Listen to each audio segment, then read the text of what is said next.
that Friday after the Thursday night that we launched, Friday I got like 75 texts. I was like, wow, this is what it's like being a celebrity. It's fucking wild. It's its own Wait, drug. hold on. Don't skip over that. I want to know Yeah. what the fucking texts were like.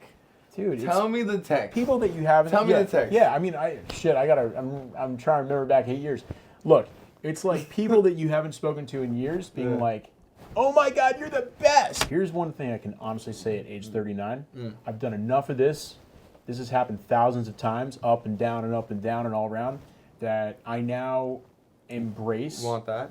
It's just actually it's inevitable because you've been here, you've been there, and you're just like, all right, I'm fucking tired of this. Right. Like I have not found someone that I'm into. Okay. And it's like that's not true. I've found moments where I'm into someone. Okay. But they weren't into me the same way. Okay. And also, I don't like dating apps. But also, I am. But what the fuck? Yeah. I don't even know. With anything? Galloway said it best. This election was less about the Ukraine and less about like fucking women's rights and more about where the fuck is the sanctity of the male. Because for the past 10 years, there has not been sanctity of the male. There has been check yourself because you're male. And that can only go on as long as, you know, that creates division amongst the sexes. That's cool for this moment. And yeah, that does help the economy. And yeah, that does do X, Y, and Z. The problem is that deficit needs to be paid back at some point. And usually that's on the backs of Democrats when they get elected to office. It's the conversation. Yeah. Take your mind different places. Now you know. So yeah, we got Noah in the crib. What's good, man? What's going on, How you man? feeling, How you bro? doing? Nice to see you. Good, man. Pleasure. Pleasure. Hey, I like that energy, bro. Yo, how was the journey over here? It was pretty good. You know, I city biked. You city biked over here? City biked. Word? From where? I city biked all the way. Well, yeah, I city biked from Park Slope, but I took the electric bike. I'm embarrassed about that. I took the electric bike. Why? Why are you embarrassed For the about first part of it, and then I took the manual. The manual is where you actually get your exercise. You prepped.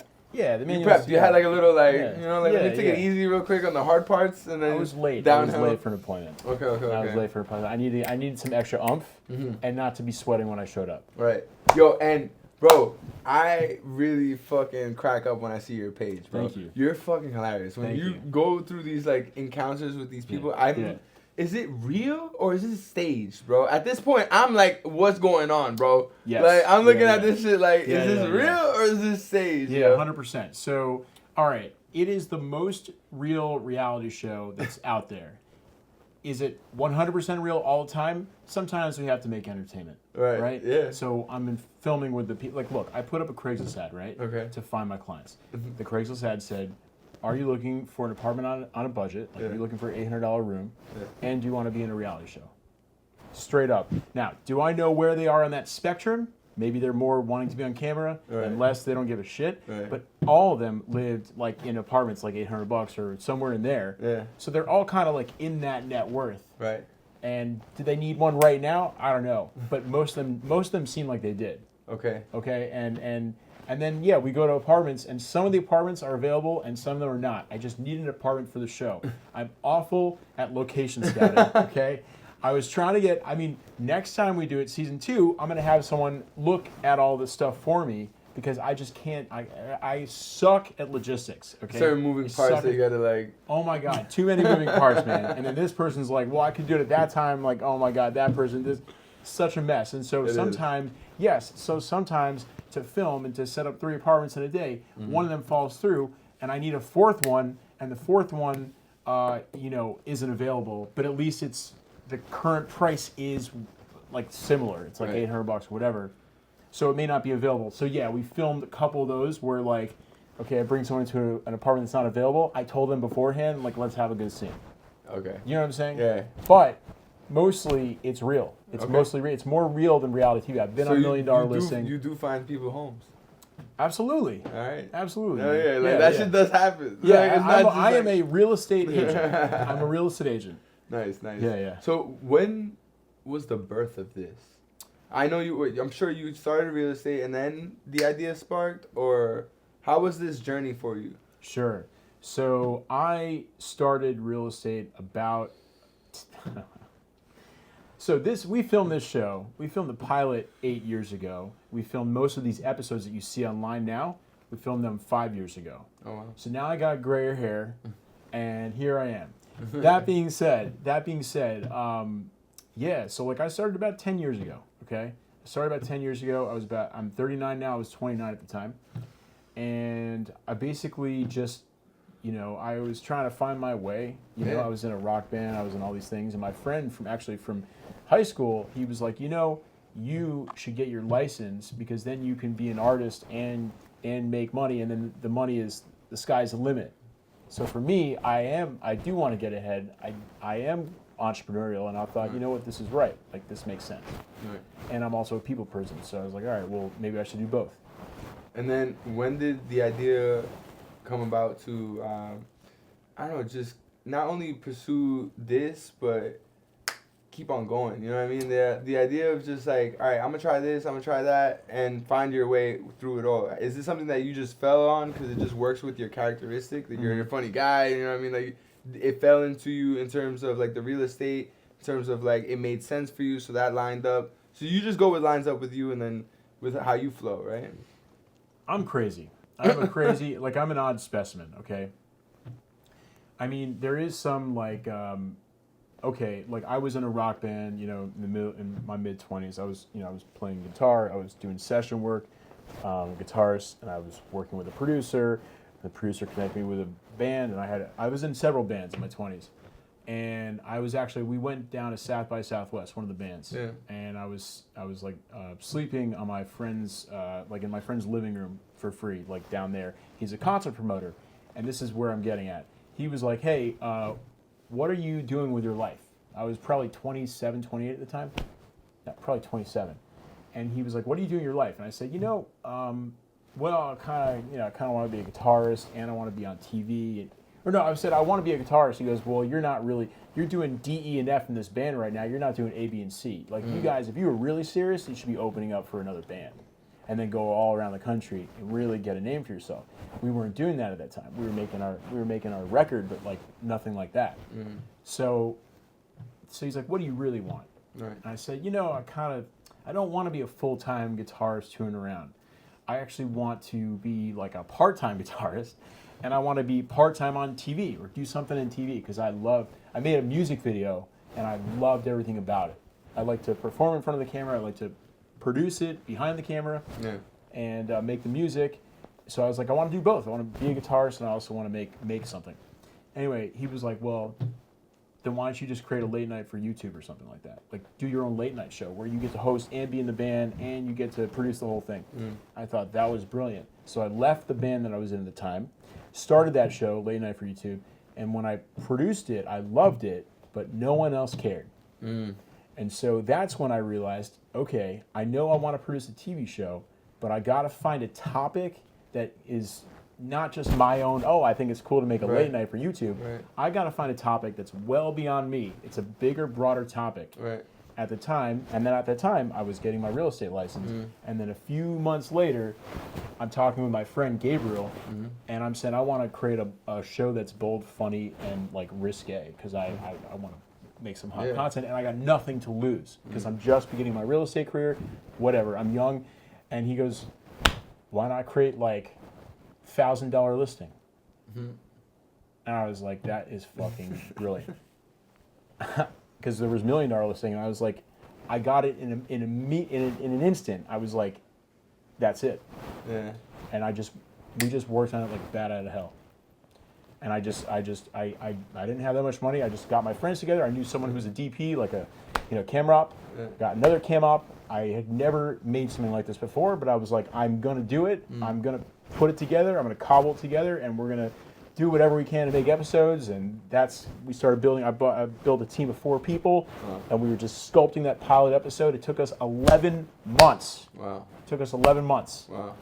But I'm not a casting agent. I sort of casted this guy off Craigslist, this guy Isaiah. I don't even know if he's living anymore. I hope he is. I just haven't been able to connect with him. So anyway. It's like that. Yeah. I know life, especially because there's so many fucking people, right? And so many interactions in New York. Especially, you grew up here, right? Yeah. Where'd you grow up? I grew up on the Upper West Side. Upper West Side? Yeah. Oh shit. Yeah. Okay. Yeah. And How was it like for you? Like in what era were you like a teenager? So yeah, actually, so we moved when I was 10 to the Bronx. We lived in Riverdale in the Bronx. Riverdale. Yeah. Okay. Yeah. And then, I went to high school in Westchester for 2 years, and then I went to high school. I went to boarding school, actually, in Connecticut, because I was a bad boy. Boarding school. Yeah. That's fucking crazy. Yeah. You gotta have money to go to boarding school, right? Like, you gotta send you over there. Well, the thing is, What your parents do? I was failing out of high school at that time, and my parents, because I didn't really see that I had ADHD, and I was not able to focus, and just didn't care. I wanted to be in a rock band. I wanted to do be a performer. Exactly. That was when I was 17. And my parents, and I was kind of lashing out, 17. I was angry, I was depressed, I was all that shit that a 17-year-old might be. Yeah. And my parents were like, we gotta, you can't live here anymore. We gotta find a program for you, because you're just all over the place. Did you learn anything from being in that program? I did. I learned, they kicked us into shape. Yeah? Oh, yes. How? If you had an attitude, they would put you in a 5:30 morning workout. And they would run you to the floor. Wow. It was kind of like military. Boot camp. Yeah, it's kind of like boot camp. All right. Yeah.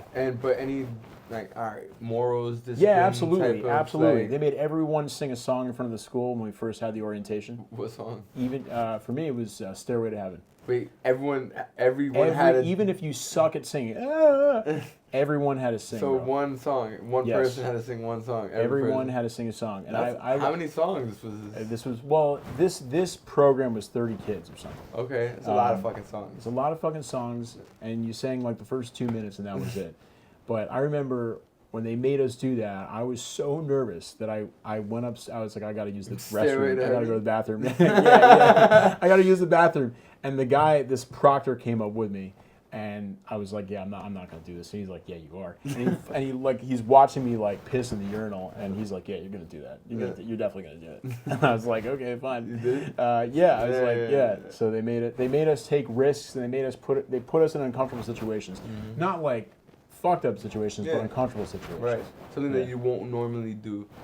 That's going to build you. Right. Exactly. After you're going to be like, oh, that wasn't so bad. Yeah. I thought I was going to die or piss my pants, but it didn't. Neither of those happened. It's one of those things, though, right? It's kind of like it could go either way, where it's risk, right? So it teaches you that, you know what, these uncomfortable situations isn't as risky as you might think. Sure. But then at the same time, yes, you as an individual have to take it upon yourself, what is actually risky and what is absolutely, not, right? Absolutely.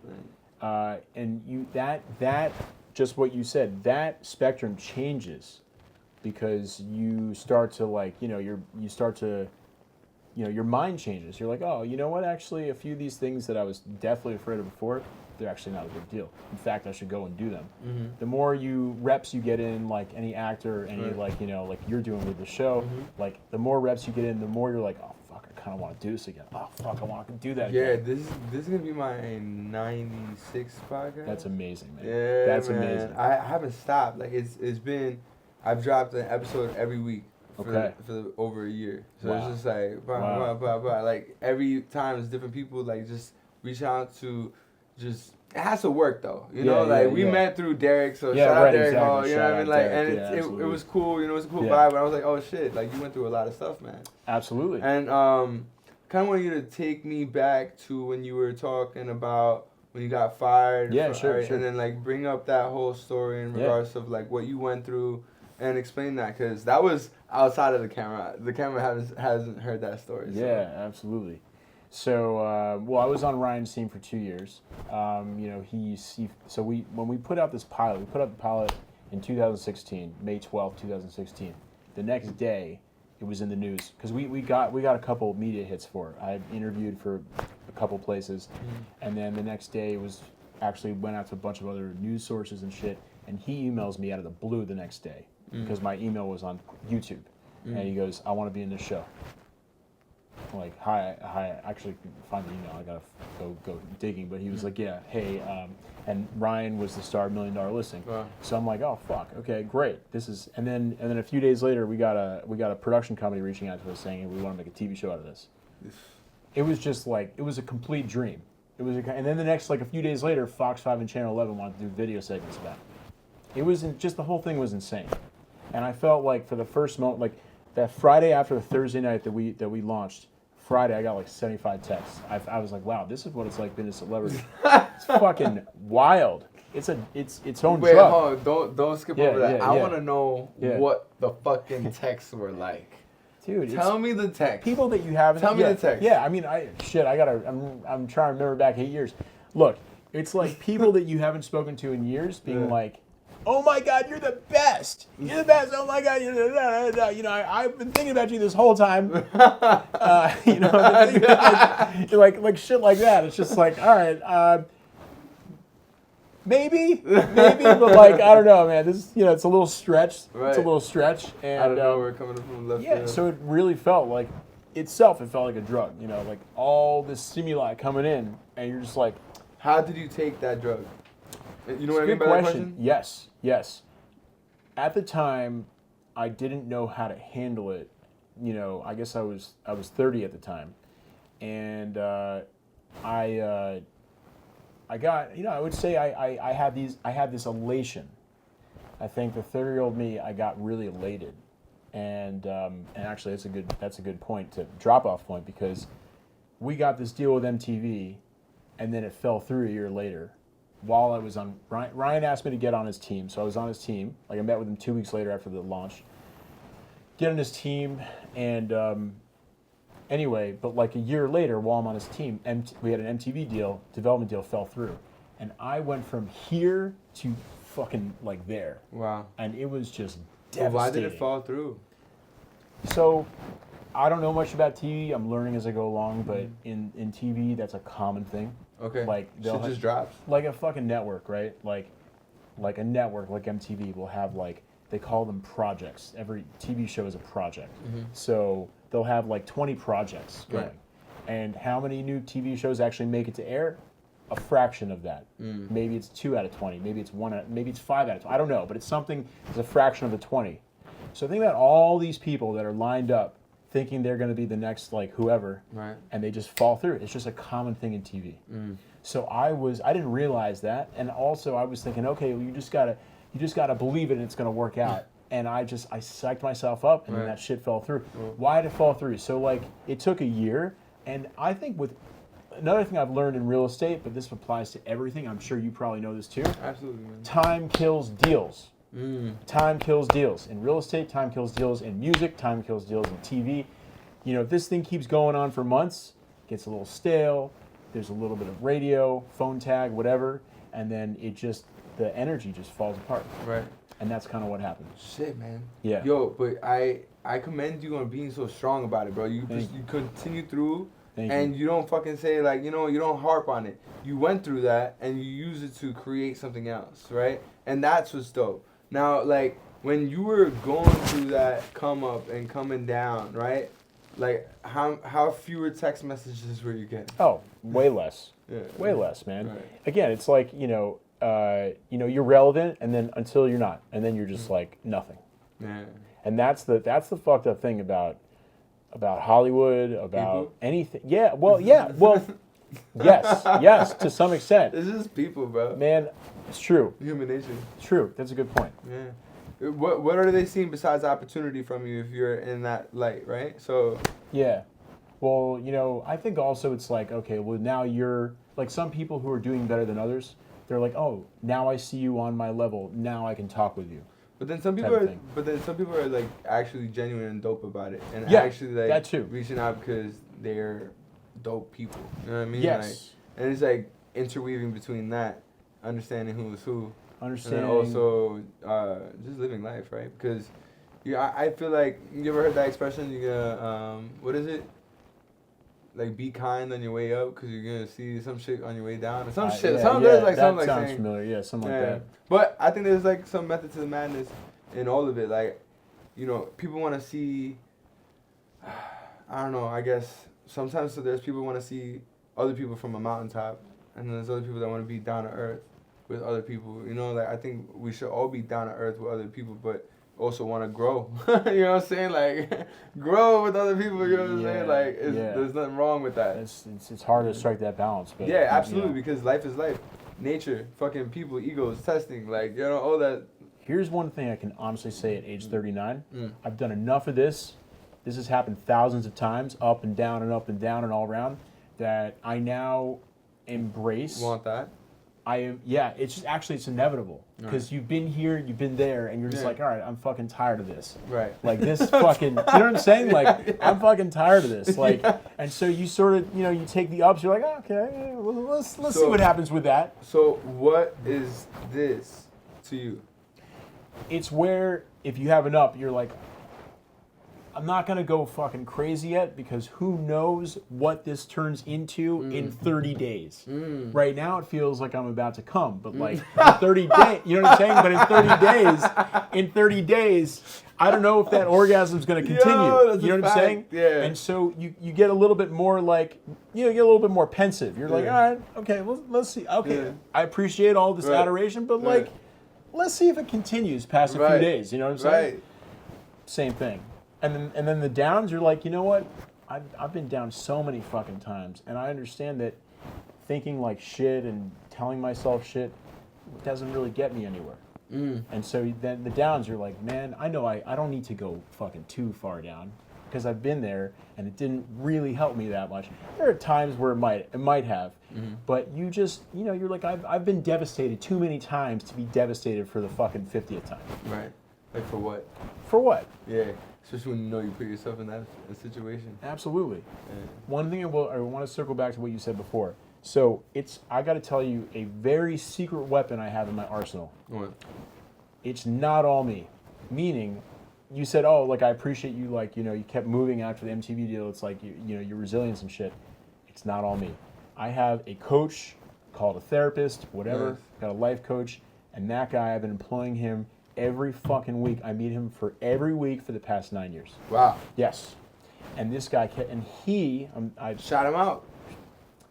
He doesn't want to be named. All right, okay, all right. Unknown. He doesn't want to be named. I wanted him in my show. He's like, I'm not going to be in your show. Okay. Because that's like a conflict of interest. But, respect. Yeah. Respect. But here's what I'll say about that. I basically, I think of it this That's way. dope. I employ him to be, and this has nothing to do with my dad or mom. They loved me the best they could. They raised me the best they could.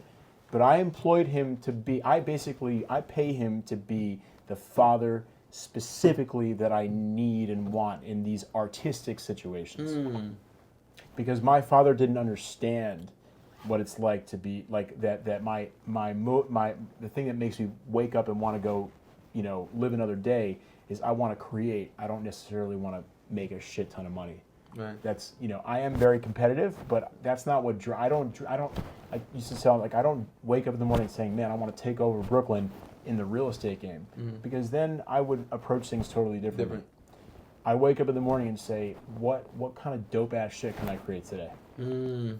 Yeah, and I think that also probably invites a better vibe of clients too, right? Like, that you could interact, because you could just like have fun, like, yo, you could show them a funny, goofy side, but then there's also a serious side too, where you're just like, yo, this is an actual listing. Yeah, like, right. Like, I do this, but this is real. Like, I've gotten more spiritual over time. I did not grow up in a spiritual household. So, would you say that you believe in God? Yeah, definitely. I believe in the universe. I don't know if I believe in a specific human up there, but I do believe in a higher power. It is interesting why anyone would really relate it to a human watching over us. I like it when it's just so much to everything, right? Yeah, I mean, I don't. You know what's also interesting? Yeah. Like, sorry to cut you off. Yeah, but no, go. Like space, right? Yeah. I've thought of this many times. Yeah. A lot of nothing, right? Yeah. But there's fucking life in there too. Yeah, like, it's you know what I'm wild. saying? Like, Yeah. there's a lot of nothing, and then Yeah. there's life too. Like, yo, it's crazy. I know. Yeah. Crazy. Yo, and it's so expansive. You know, we're just the Milky Way galaxy, and there's like many, like thousands and hundreds of thousands, if not millions more And galaxies. that's the shit that they tell us. We don't even fucking know, right? Like, I mean, like you know, like, they're like, oh, we have our satellites up there. You know, I'm like, Yeah, what? man. Yeah.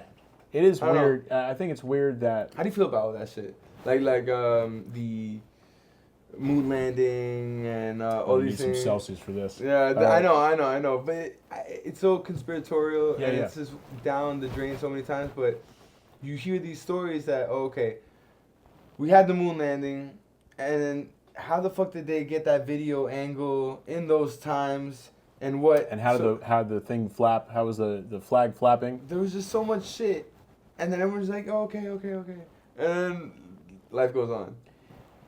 Good question. So I do believe in some conspiracies. That one I haven't thought through too much. So I have. Yeah, because everyone's like, fuck it. I haven't had. Yeah, I don't have an educated response on that. I would say that generally speaking, if enough scientists are super smart and they think it happened, like Neil deGrasse Tyson. If Neil deGrasse Tyson has no problem with that, then there's got to be a rhyme or reason. He's not going to just. He's too much of a devil's advocate. He is good. He's funny. Like, yeah, if something was like legit had major red flags, he would tell you immediately. Right. Yeah. So if he's not like bugging, then I don't know. Then maybe I just don't get it. I don't know. It could be one of those things. Yeah. Now, all right, bet. Yeah. Now, transition to when you were getting into your early 20s. Where were you living at? So I was living in my 20s. Actually, man, this is embarrassing. I had parts. I lived partly with my family. I was just all over the place, man. Okay. Like after college, I stayed at home for a year because I was like paralyzed. Like I had decision paralysis. Did I want to go and be a workforce 9-to-5er? For what reason? I had an identity crisis. I mean, I won't call it identity crisis. I had that on Ryan's team, but I had an identity question mark, and I didn't. My thought at the time, which by the way I think that was actually incorrect now looking back, but I was like, why do I want to get a job to then become another rat, like in the rat race? And then I'm gonna start thinking like all the people in the workforce, and that sounds very like conceited in a way, right? Because not everyone can live with their parents, but even then, it was not a good thing for me psychologically, because now I'm like delaying my growth. And with my parents, that's weird. I was 24 years old at that time.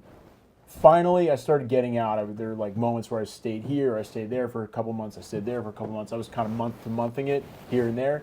And then I got this job, and then I went back to my parents' place for a few months to save some money while I had the job. And then I left my parents' place because I couldn't take them anymore, because I'm 20 and they're making me, talking to me as if I'm like 13. So I gotta get the fuck out of there. So it's just this whole charade that went on for years. And then finally at 29, shit, this is so bad. Finally at 29, I found this room in this building. I don't even know if I should say that. In Park Slope, I found this small closet. Actually, that a closet. Yeah, and that it's a closet that had a full bed that was lofted. Okay. So you could put a desk underneath it. You could do shit underneath it. It also made sex really weird. Because if I was whatever. Yeah, anyway, say yeah. it. You got you're fucking there, bro. Like if you want to do any major position in sex, you got to be like this. it's like right there, Nah, for you, bro. Yeah. Damn, yo. Yeah. So I mean, yo, you went through the hurdles. Yeah. Started with that small room, and I worked my way up in the building. And I've been in that building for 9 years now. 10 years. Yeah. Nice. And what you have a 1-bedroom apartment? I have a 5-bed, 1-bath. That's another thing that's kind of embarrassing. What? I am 39 years old, and the last I had a girlfriend at 35, and then you're looking at me. For the last 4 years, I have not found someone that I'm into. Okay. And actually, that's not true. I've found moments where I'm into someone. Okay. But they weren't into me the same way. Okay. And also, I don't like dating apps. But also, I am. But what the fuck? Yeah. I don't even know. With anything? You just threw that out there.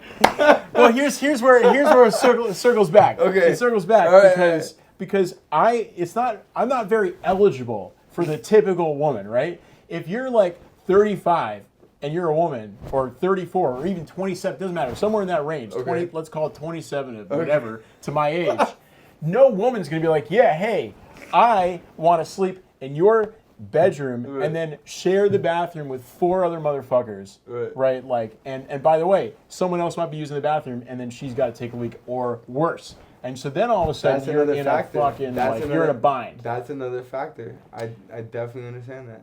But here's what I'm going to say about that. It also weeds out the women that I don't want from the women that I do. I see what you're saying, but I don't think you're right.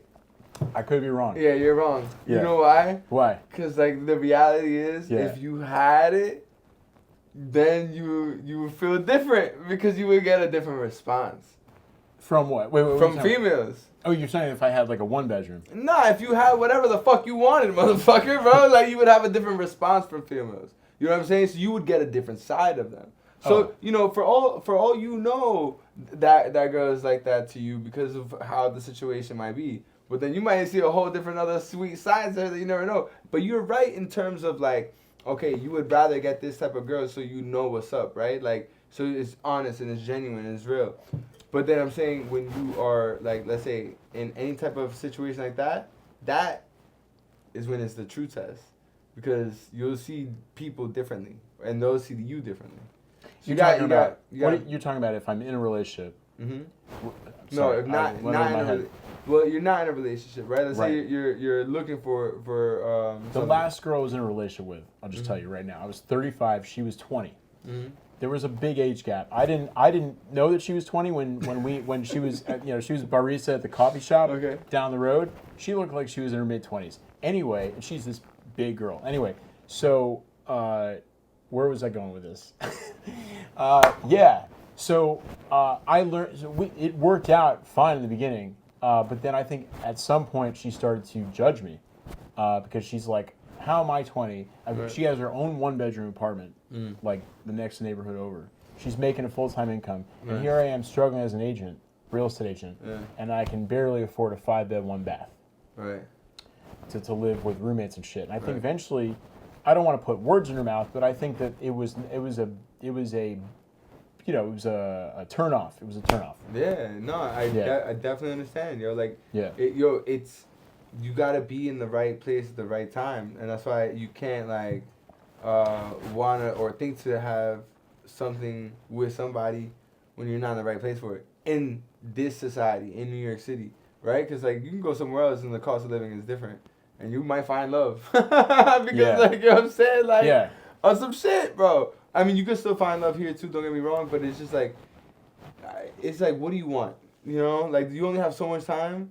So you have to. I feel like you have to focus on being successful, right? And becoming and achieving and doing what you have to do in order to like really get to a place where you can provide, right? Because it's not if you thinking that you're just gonna get into a relationship and then like you're not even in a place where you could really provide for the other person, like then what the fuck are you doing? Like you're wasting their time. So okay, so let's. This is an interesting topic. So I felt that the past 9-10 years, right, were all I needed. So I had this preoccupation in my head. I was like, I am an artist, and I just had this. I had this immense need to make sure that I wasn't just going to be another workforce worker, and that I was going to lead I was going to lead my life as an artist. So I wanted to put out $1,000 things so bad. I was so passionate. I still am so passionate about it that everything else took a back seat.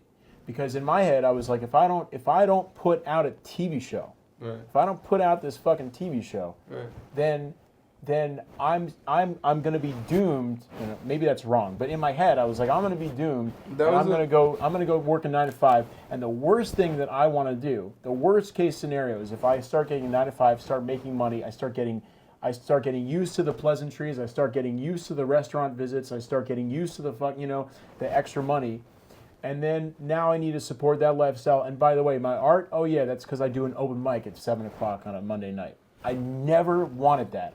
I heard that so many fucking times from people saying, oh yeah, you have this great house, we have a great mortgage, and yeah, I go play the open mic at 7 o'clock. Yeah, and a few of my work colleagues come and see me. It's awesome. It's a great time. Nothing wrong with that, but personally, I didn't want to treat my art as an afterthought. I wanted to lead with art in my life, and I wanted to prioritize it before I fucking met a woman, before I settled down with anything, before I made a shit ton of money, because money you can make money if you focus on it and if you work at it and you're disciplined, you can make it.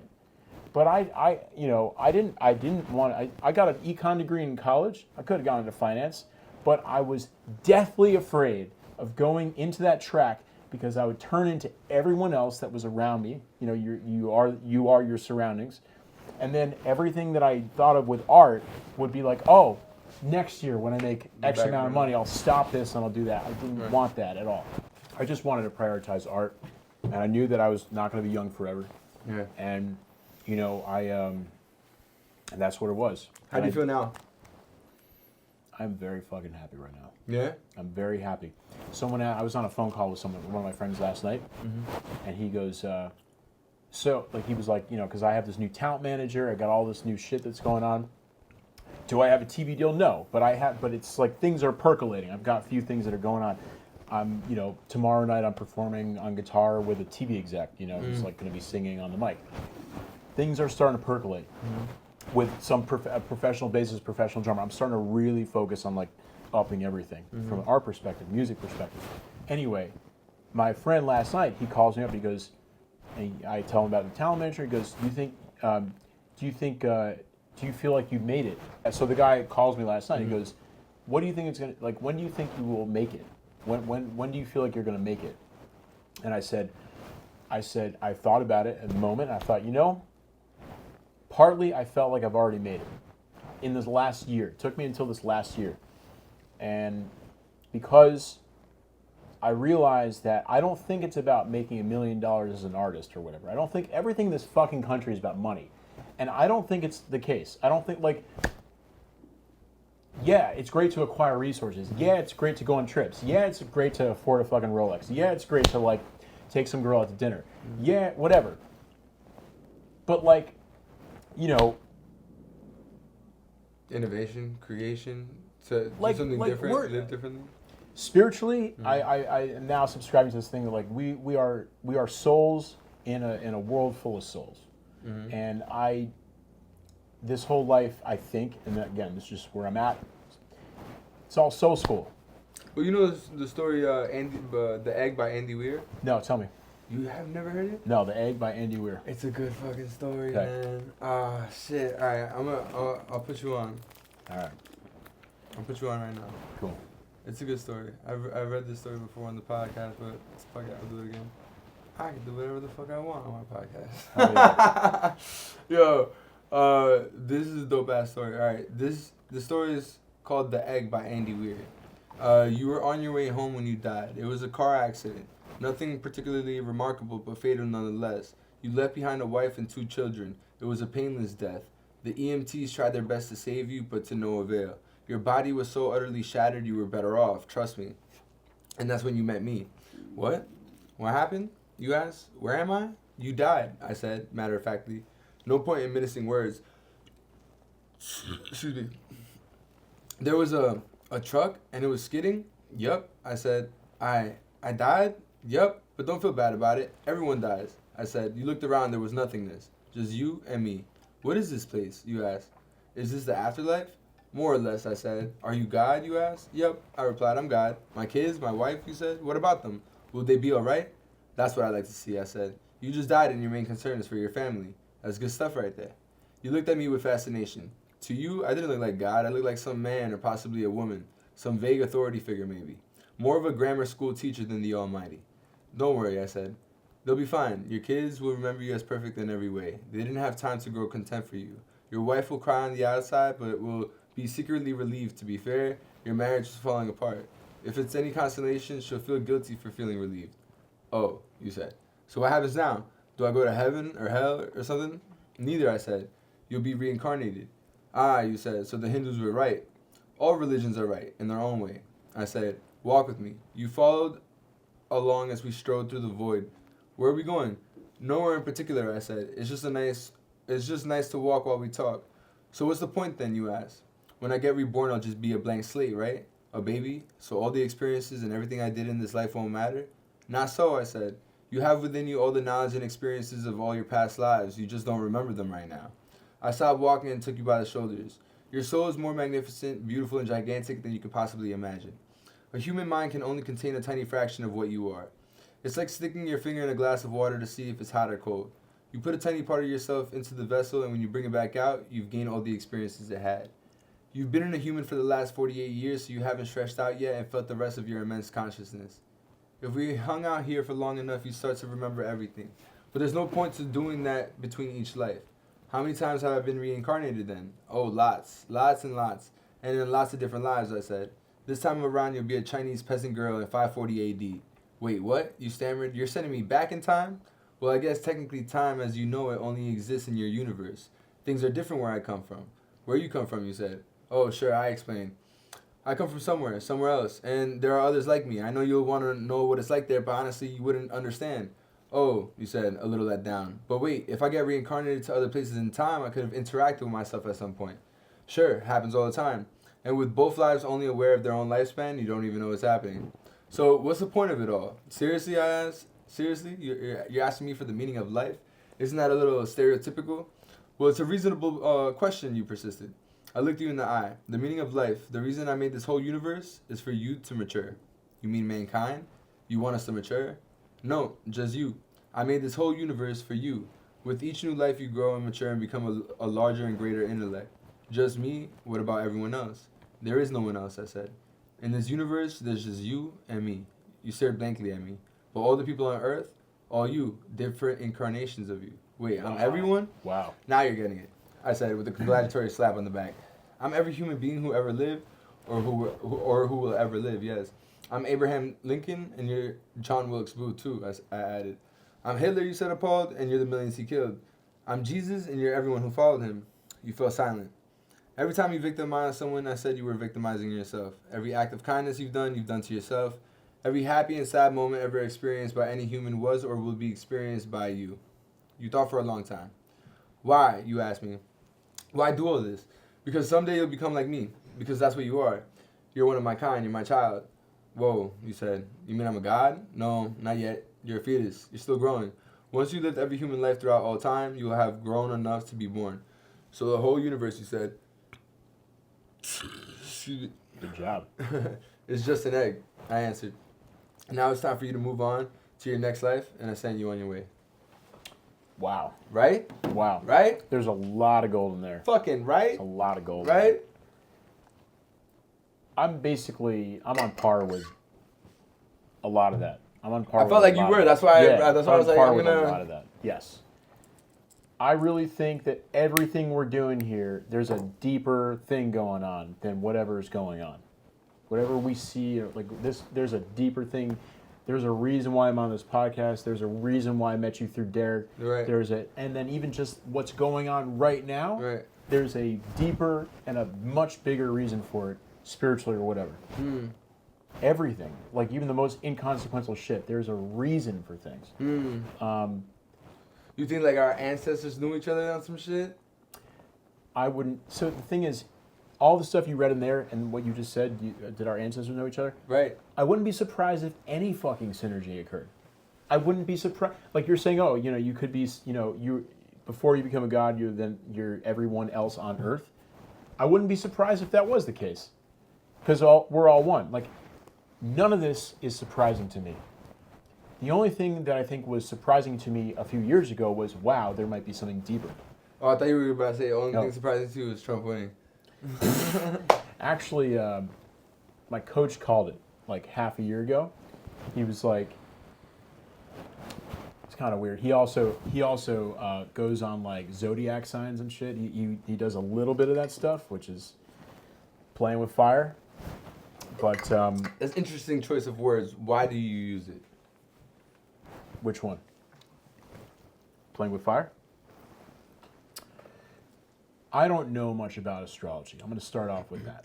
So I'm not like an authority on this at all. I think that the guy that I work with is constantly looking shit up. Not looking shit up, but he's always bringing a perspective or a way of looking at things that through the zodiac. Well, but also he is just a wise guy. Okay. And I'm always like, damn, that's wise. Damn, that's wise. Damn, that's wise. Like what you're reading just now. Damn, that's wise. Yeah. What you've been saying. Damn, that's wise. And he tells me that 98% of astrology, or I don't want to say that, but a large part of astrology may not be legit, but then a small part of it is. I don't know. I don't know. I don't know. Yeah, I don't know. Yeah, I don't know. But astrology seems to believe that Trump is strong as fuck. No, seriously. Astrology? Like astrologically, I don't know how he figured this out, but astrologically he told me half a year, he goes, Trump's just got win all over him. He just got win all over him. He just wins. He just fucking wins. Huh. Now, does that mean that I endorse Trump? I don't know. All I know is that this guy has, the astrology is all about him winning. That's crazy. Yeah. I never heard that. This is out. So, in regards to the country, man, Mm-hmm. how do you feel like the state of matter of fact, not even the country, just New York. How do you feel like the state of New York is today, 2024, right now? Actually, can I talk about politics for 1 second? Because I Okay. think it's connected to this. Sure. This is very controversial. Sure. Mostly, I'm a Democrat. Okay. I voted for Kamala. That would be a very white thing that I just stumbled Okay. over that word, right? Sure. Stumbled over a name. Because I don't want there to be vitriol in the public discourse. You know, Trump says this person sucks, that person, Sleepy Joe, this. I don't think there's I don't think that's a good thing for our discourse to just constantly like name call and shit like that. I think that guy's fucking 78, mature, just grow a little bit. You know, that being said, he's very entertaining. Mm-hmm. He's very smart in certain ways. Right. He is a strong man, and this guy Scott Galloway, NYU professor, I think he said it very eloquently. Guys between the ages of 18 and 24 voted like no other in this election. They voted for Trump because for the last 10 years, the people on the left have gotten so extreme. Not everyone, but just our leaders or the people that we hear the loudest voices are so like into modernizing and feminism and all this stuff that men have been forgotten. In fact, men have been told to stop talking because you got to listen to the women. I have no problem with that because I think there is a place for that. But sooner or later, you need to have communication between the sexes. And the future is not just female. The future is all of our future. And if we learn to love each sex for the things that we can bring to the table, and some people think that's controversial too. Like, look, there's a spectrum. If you're a man, you don't just work on tools. You actually could have a lot of emotion. I have a lot of emotion. I'm sure you have a lot of emotion. These stereotypes about the sexes, I don't really buy. I think there's some general aspects to it, and I do think, but I don't think that's everyone. And so, but the bottom line is, male suicide rates are higher than they've been for 4 times higher than women. Okay, men are not doing well. Like when they first start in the workforce, they're not making anywhere near as much as women. Women are doing great, and I have no problem with that. But Galloway said it best. This election was less about the Ukraine and less about like fucking women's rights and more about where the fuck is the sanctity of the male. Because for the past 10 years, there has not been sanctity of the male. There has been check yourself because you're male. And that can only go on as long as, that creates division amongst the sexes. Yeah. I understand why it came about. I have no problem with it. But now, if we truly want to have harmony and we want to start to really have less anxiety in the public discourse, we got to start to love each other. We got to go back to the 60s. We got to start to love one another. Like, yeah. Well, what do you think fell out? You say 60s. Why do you bring up that era? Because in the 60s, they by and large believed that love would cure all, and they're fucking right. We don't have that right now. We have a very weird public discourse that does not include a lot of love. It's a lot of hate, and it's a lot of... And then, I'm sorry, but Trump does a lot of the finger pointing. This person sucks, that person sucks, that person can't be trusted. We got to cut that shit out. Right. It's interesting. I was looking up like old political presidential debates, to be specific. I'm talking about like black and white old. You know what I mean? Yeah. Yo, they were mad nice to each other. Like, they had. When was this? Probably those times. That's what I'm saying. I'm not gonna lie. Like I'm talking about a Republican to a Democrat. Like, they would agree with each other on certain points. Yeah. Yo, I'm like, Yeah, what? yeah. Like, what the fuck? When the fuck did that shit stop? You know what I mean? Like, here's something, again, I'm not all about fuck Trump. I actually think there's a lot that he brings to the table that's good. But there's a lot of stuff he brings to the table that's toxic. right. That's also true for the other side. Yeah. I'm not saying any side is perfect, okay? But here's one beautiful thing that Trump did recently was at his acceptance or whatever. I didn't actually watch it, so again, I'm not an authority, but I somehow I heard, or he tweeted this. He tweeted that we're gonna the Dems lost a lot of money, and then maybe that's a flex that he was like, yeah, they lost money in the election or whatever, and they can't get it back. He's giving his money to the Dems because they ran some to Democrats, the Democratic presidential this, or I don't know who it was, but basically a large amount of money that was donated to Kamala. Kamala, fuck me, dude. Kamala is like it's like a debt, and it needs to be repaid or something. I don't know too much about this, but Trump offered to pay $50 million of it or something. What? Yeah. And also, when he had his acceptance speech, again, I didn't watch it, I gotta watch it, he was saying something like, he was actually thanking people as opposed to just touting himself and pumping himself up. He was thanking people that he works with. He might have been thanking people on the other side as well. Are you right? So here's what I'm going to say, and this is what I talked about with my coach. $20 million debt. Yeah, $20 million. Sorry, I doubled that in a half. But $20 million debt. What? That's not the Trump that we know. But that might be a more mature Trump that has a little bit of empathy. Didn't the liberals and Democrats say that he had no empathy? What is that? That's empathy. He didn't have to do that. So now we're starting to see, maybe we're starting to see a little bit more mature Trump. Maybe Trump is going to have a little less vitriol because the guy just fucking got out of 4 trials. Like he was going to be like really fucked up in court and possibly go to prison. Yeah. I think Trump is happy, is grateful, not just like, yeah, I'm the man, but he's grateful that he got out of that.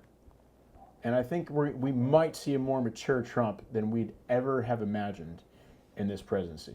I mean, that would be dope. I would like to see that. And it would make sense if he were to have done that, like stir the pot, because he knows how America is in terms of attention, right? So like, if you're looking at it for promotion standpoints, like Trump promotion is like crazy. You know what I mean? Like he can say whatever the fuck, and people are gonna like take it. So that's so the many issue. Different ways. So there's a few issues with his presidency that we have to, if somehow they can be, we live in a democracy, and even if you're a Trump supporter and you think there is no democracy, that's at least what we're trying to do as a system. Yeah, we can definitely improve it, and maybe Trump will help. Quote, he's like, I'm gonna drain the swamp. Maybe he's sort of doing that and being a dramatic person and being a strong man already. Maybe he did some of that. He's been shaking shit up, and he is shaking shit up. But I think, the 3 things that we got to be careful about are, look, I don't care if, we live in a country where a portion of the population feels very strongly about certain women's rights, and a portion of the population feels very strongly about other women's rights, or lack thereof. why don't we just appease both parts? Like, live the life you want to live. Right. If someone doesn't want to get an abortion, then they don't want to get. And if someone does, let them do their thing. Right. Maybe I shouldn't say that. I'm sorry. That we might want to edit out. I don't know. It's just like, and again, I'm not. I agree with women's idea that like. I'm not gonna edit it out. Can I keep that? Let's. I want to see it after it's edited. If that's all right. You're gonna see it after. Yeah. Because sometimes what I do when someone films on my show, Yeah. the way to make great content and to have both people buy in is sometimes if they ask for, or sometimes I offer, I say, hey, look, this is fucking fire. I want to show you the final edit and get your approval. But like, you know, it's kind of like a risk. We got to take a risk here. But if you fucking approve and this shit's fucking fire, we're going to both like kill this content and develop it and share it out to the world because we believe in it. So I've done this enough times. You've done this 96 times. I've done close to the amount of filming you've done, and I would just say like, I don't know, for some reason that control of the final edit also lets the person calm down and give you more of the best. Okay. Because now that they're taking a risk, and they don't have to worry that maybe something they're, you know. Yeah, anyway. bro. Like, no worries. Like, if you want to see the final, I be editing pretty quickly. Like, cool. But it's like we'll talk about it. Yeah, afterwards. yeah. But, I definitely want to bring it 150%, but I just want to make sure that I don't have to be worried about that. You know what I'm saying? Yeah. All right, so let's transition to yes. because I have a part of the podcast where I ask the guests, yo, can you give me a question that I can bring out into society? And I go ask that question. Sure. So wait, let me just quickly, I'm going to answer your question in just a second. I just want to say one thing for the record, if we do keep this, all right?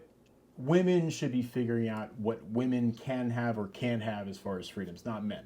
I believe in that too. So there's a reason to have women at the top, whatever, you know, not saying that it should be male or female president. I'm just saying that women might want, Trump might want to have a few women in his cabinet. Yeah. He might want to have, anyway. So I'm not here to decide whether you have an abortion or not, or what, you know, God and your abortion and like, you're killing a baby and that sort of thing. I can see the angle on that. But it's complicated. Everything in this fucking world is complicated. Okay, if you let a baby go to term, most of those babies are born without a second parent because it's a weird situation where the girl wants an abortion. So if the girl wants an abortion, there must be a lot of layers to that, and we got to be careful about that kid. If we truly believe that kid should be born, which I can see the angle on that, it's a very empathetic angle and spiritual angle. Then make sure that kid is not like born into some fucked up situation and actually get that mother some help. I think realistically, motherfuckers should just wear condoms, but they don't want to wear condoms. And like, if you're gonna not wear a condom, then understand your fucking pullout game. And if you know your pullout game is weak, then you gotta voice that shit, cause like, you're fucking up some shit that could be, well, you could prevent something, you know what I'm saying? But if you're not gonna give a fuck, then at the end of the day, it's gonna be the woman's decision. I feel like whether she wants to keep it or not keep it, that's it. What the fuck is everyone arguing about? Like, yo, the fuck is everyone arguing? This shit makes no sense, yo. Okay. Like, what the fuck is everyone? No. Because, no. Why? If the person feels in their heart that they're not ready to have a fucking kid, like, that's their fucking choice. That is their choice. There's mad kids, yo. There's mad kids. There's fewer families. There's mad kids, fewer families. So what the fuck you want? Like, you want to, you know what I'm saying? Like, but then population control. I think that's what that is really about. But we have a population shortage. Right. Yeah. Right. So I think that's what that is about. Oh, I see. Because they want to have more people. Right. I see. I get that. So I'm not, from the liberal standpoint, which I think is actually a good one in this case, it's that, okay, well, if that baby is born, we got to like really beef up the education system. We really have to, make sure the mother has like a fighting chance here and give her, like, figure out like if she could do maternity leave from her, because if she doesn't have a guy there, then now she's got to do maternity leave from whatever job she's at. And all too often, they don't have maternity leave. No, well, all too often it's not even enough, yo. Like, Exactly. It's you know what's crazy? Your whole life, right? Well, at least this is what I heard, right? People be like, oh yeah, Europe's nice, but their economic system sucks. You don't want to move there, right? Then why the fuck does Germany have like 2-year maternity leaves for the woman? Like, so that they can spend time with the fucking child, you know what I mean? Like 2 years? Hey, by the way, it's like, I think it's like 2 months or some shit. That's brilliant, by the way. That's something we really should do. And their economic system sucks, but at least they're able to do that. So what Right. the fuck does that, like, what do you, like, what's going on? You know what I mean? Like, So yeah, no. So I think there is a values-driven part of politics, like we're talking about right now. We have a good discourse because you're telling me another angle, and I'm like, yeah, you got a point. It's not completely how I think, but also you have a good point about the male coming into the girl. Like, I'm thinking more on the other end of it, but you're thinking of the other angle. So I'm like, wow, this is great. We're having a good discourse because I'm learning from this, and I'm listening, and that's the most important thing in a conversation is listening. And what was I going to say after that? well, we were talking about, like, you know, the whole aspect of... Oh, yeah. So I feel like you could very easily get into this other part of politics where we start talking, we mince words, and we start talking about ideals, and we're actually no longer having a conversation. And that's where I think that other part of politics that's very, it's all about words. Finesse. Like, well, I was just saying, that part of politics is more words than it is actual, like, really thinking through, like, how to work a good situation up together. There's this other part of politics, which is you can't say this hot term, or you say that term, you must be an evil person if you do that. And we just do a lot of identity politics, and there's just a lot of bullshit. Yeah. You know, there's Wasting a lot of time. bullshit. Wasting time. Wasting time, right? And also wasting emotion. Yeah. You know, we get riled up about something that we... Yeah, yo. Right? Oh, my Like- God, bro. Some people get... Like, it's the end of the world right now. Yeah. It's the end of the world right now for some people, yo. Like, and it's just like, yo. Well, that's one of those people is my mother. Okay. Yo. Like, the thing is, my mom, I grew up with a lot of anxiety in my household. I didn't realize that until recently. That's another thing I got out of therapy/coaching. Tons of anxiety, man. And, but I noticed this with a lot of parents who are like in their 80s now. Like, I have older parents. My dad had me at 47, my mom had me at 43. So my dad was born at 38, my mom was born at 42. So they were boomers, and the boomers had no fucking therapeutic, there's no emotional conversation, nothing. So they have there's some weird fucking emotion going on with the boomers, or lack thereof, because they just didn't grow up with any emotional IQ. There are exceptions to that rule. Every now and then someone gets a wonderful mother, like my grandmother was to my mom. And there was a lot of love in that relationship, and there was a lot of maturity and communication, whatever. But that's more the exception, I think. I mean, there's a lot of relationships like that, but there's a lot of others that were completely devoid of emotion. And that's really, then I got handed that. No, I didn't get handed devoid of emotion, but I got handed devoid of spirituality.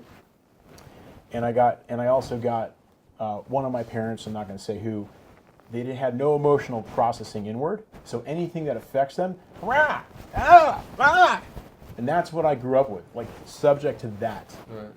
Of course I'm fucking anxious. You know, of course I'm anxious. Now, Because I can't control that caregiver. And I don't even fucking know what it means to be that way. That is not normal. Anyway.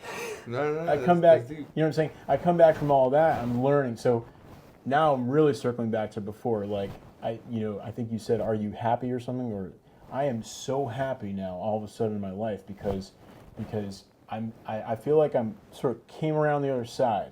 Like this whole time I was like, fuck, I don't know what's going on. Fuck, I don't know what's going on. Fuck, I'm anxious. And I've come around the other side. I'm like, okay, yeah, like this is how I was parented, and that's how I reacted, and that translates well to that's connecting. Mm-hmm. Okay, when I say I'm sorry about something repeatedly, or I'm like, is that okay? Is that okay? That's what That comes from that environment. No wonder. Okay. Comes from that No environment. wonder. When I first met you, you were like that. I'm like, yo, you don't gotta, you know. Yeah, like, yeah. But imagine having understand. having a parent who's just like, Right. And that's how you. I mean, what else? How else do you respond to it? Fuck, dude. Right. So that's where I'm at, and I now my life is about understanding, healing that, calming the fuck down, telling myself everything's gonna be okay. Like these things, I have to rewrite that shit. Mm. And I've recorded like fucking 20 affirmations on my phone that I listen to afterwards, or I listen to when I'm anxious now, because I don't have the ability, I don't have the tool in my head to like combat those thoughts. I don't. That's actually one of my weaknesses. But then I listen to this thing, and it's like, it goes from anxious to calm and loved in like all of one moment. It's your own like meditative state. This is what I wanted to get from a parent. Mm. The coaching is what I wanted to get from a parent. Mm. These are things that I didn't get. I got some other things. I was loved, so I'm not like, I don't have the worst situation in the world, but I did not get certain things. And A, I did not get spirituality, and B, I did not get everything's gonna be okay. Mm. Well, shit, like, you know, cause not like everything's gonna be okay, but then it's also to be aware, right? Like it's also to understand that shit could not be okay, and you gotta understand and respond and react like cautiously, right? Cause when you're fighting for your survival, bro, it's a whole different thing. It's like you can't fuck up, and if you do, you gotta fucking respond. You know what I'm saying? Like, cause then you just assed out. Especially in New York, yo. It's so fucking expensive to live out here, bro. It's crazy. It's crazy. So we'll see how this change goes, man. Like some people say that, what was it? That like while Trump was in office, that the economy was doing good, all this stuff. But then some people don't bring up the fact that shit happens in stages. So just because the economy was doing well in that time doesn't mean that didn't come from before. That's another thing. Like, that's another thing. Yeah. That's another thing. It's like, you know, if you run a deficit, which is Trump is going to run a deficit. Like trillions of dollars, right? Like trillions of dollars. That's cool for this moment. And yeah, that does help the economy. And yeah, that does do X, Y, and Z. The problem is that deficit needs to be paid back at some point. Mm-hmm. And usually that's on the backs of Democrats when they get elected to office.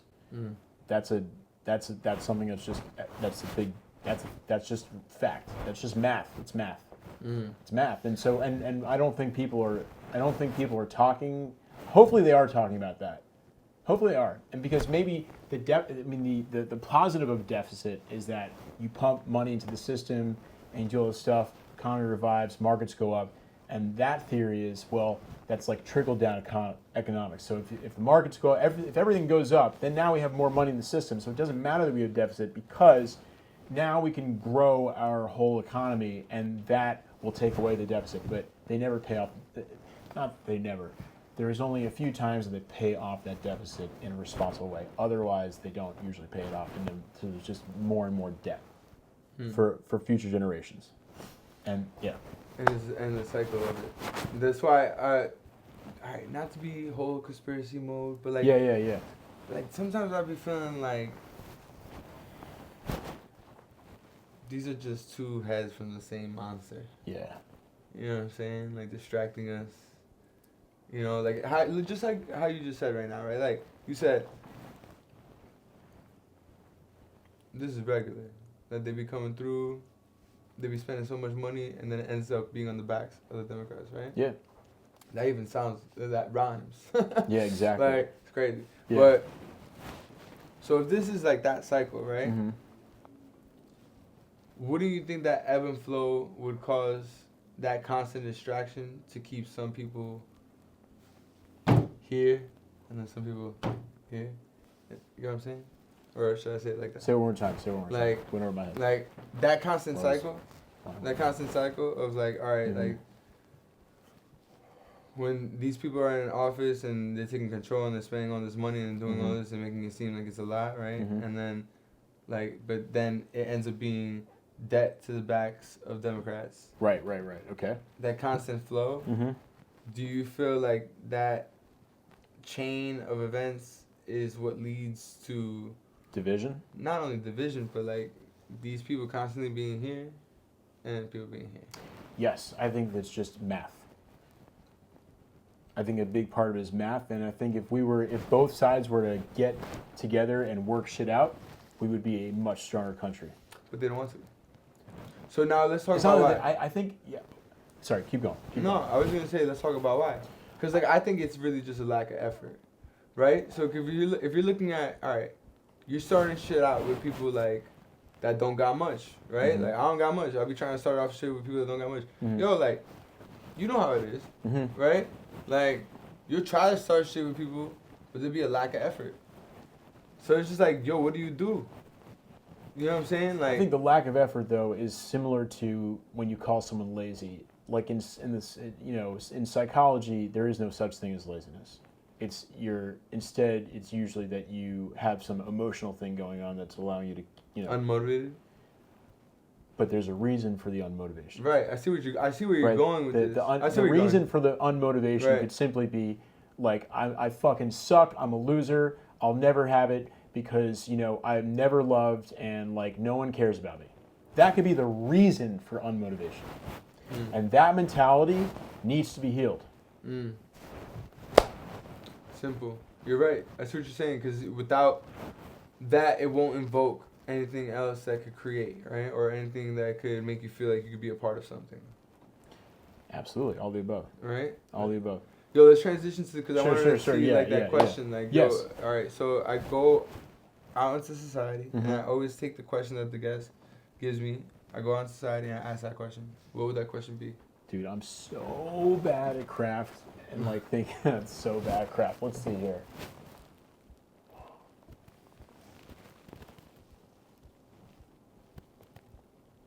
There's a lot of questions I'd probably want you to ask. I can't prioritize any of them.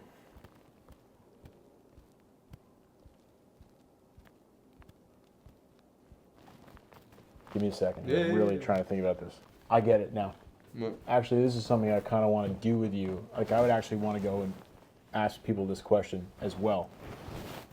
I just want to know, I want to know a simple question, and it's broad.